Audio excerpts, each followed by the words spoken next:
Di sini, saya akan menjelaskan mengenai pembuatan game edukasi yang telah kelompok kami buat. Langkah pertama itu, kalian siap pastikan untuk menginstal aplikasi Unity Hub dan Visual Studio Code. Unity Hub itu berfungsi sebagai tahapan awal dari proses pembuatan isi game, sedangkan Visual Studio Code digunakan untuk membuat skrip. Tahap selanjutnya, kita membuat scan main menu terlebih dahulu, yang di dalam scan tersebut terdapat beberapa tab menu, yaitu bermain, materi, dan pembuat. Tab menu pertama yaitu bermain, yang dimana ketika kita akan klik tombol tersebut, maka akan muncul scan game yang telah kita buat. Tab menu kedua yaitu materi, yang dimana materi tersebut didapat dari hasil rangkuman keseluruhan dari bab yang telah dipilih, yaitu materi IPAS bab 1 tumbuhan sumber kehidupan di bumi. Tab menu ketiga yaitu pembuat, yang dimana berisi dari nama-nama pencipta dari game Ezio the Explorer. Langkah selanjutnya adalah membuat scan baru 3 dimensi yang dimana berukuran 200x200x100 atau bisa juga ukuran sesuai dengan kebutuhan yang diperlukan atau fleksibel. Setelah kita membuat scan game, selanjutnya kita membuat terrain. Terrain adalah arena permainan yang biasa berisi hamparan dengan tekstur tanah, rumput, pasir, atau air. Setelah menentukan terrain, langkah selanjutnya menginstal aset di Asset Store yang digunakan untuk keperluan dari dalam isian game. Setelah menginstal aset di Asset Store, kelompok kami membuat konsep dengan perkebunan dekat pegunungan, yang dimana kita masukkan aset seperti rumah, pohon, rumput, bunga, batu, pagar, tebangan pohon, dan peti. Keseluruhan itu dimasukkan ke dalam terrain yang telah kita buat. Setelah semua aset dimasukkan ke dalam terrain dan sudah membentuk konsep sesuai yang diinginkan, langkah selanjutnya adalah download animasi orang di website Mixamo. Di website Mixamo, yang dimana di dalam website tersebut banyak karakter yang dapat kita pilih sesuai yang kita inginkan. Setelah download karakter, selanjutnya masukkan karakter animasi tersebut ke dalam terrain menggunakan karakter controller yang berfungsi untuk mengontrol animasi di dalam game.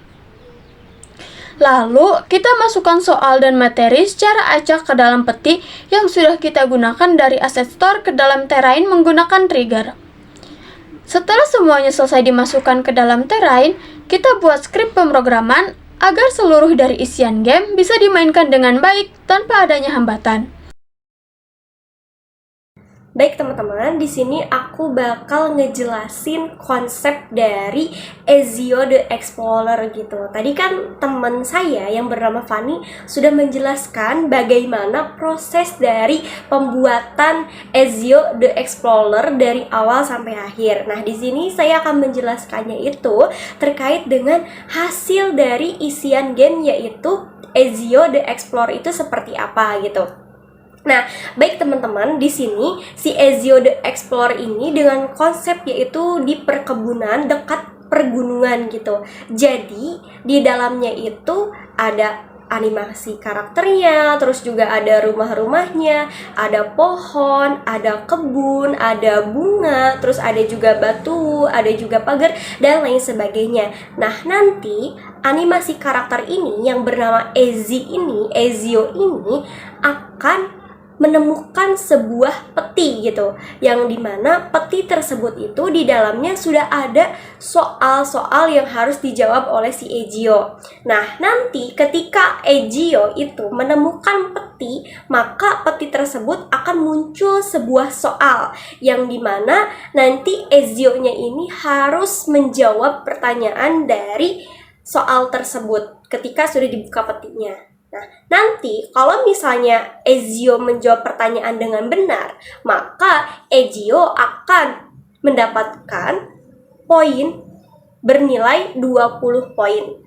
Tapi ketika Ezio menjawab pertanyaan dengan salah, maka Ezio ini akan dapat minus 20 poin. Jadi si poin tersebut itu bakal dikurangi gitu.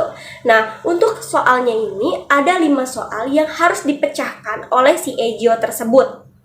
Yang dimana ketika sudah selesai soal-soal tersebut, maka akhir dari game ini adalah sudah selesai gitu, maka Ezi ini akan mendapatkan poin yang didapatkan. Tidak hanya soal ya teman-teman, tapi ada juga di dalam peti tersebut itu ada materi-materi yang bisa dibaca gitu. Jadi sebelum mengisi ke soal, maka si Ezi juga bisa membaca ulang kembali materinya gitu. Terima kasih. Hai teman-teman, tadi terkait proses pembuatan game sudah dijelaskan oleh teman saya yang bernama Pani, dan terkait konsep isiannya telah dijelaskan oleh Epa. Baik, di sini saya akan menampilkan hasil dari pembuatan isi game dengan judul Ezio the Explorer.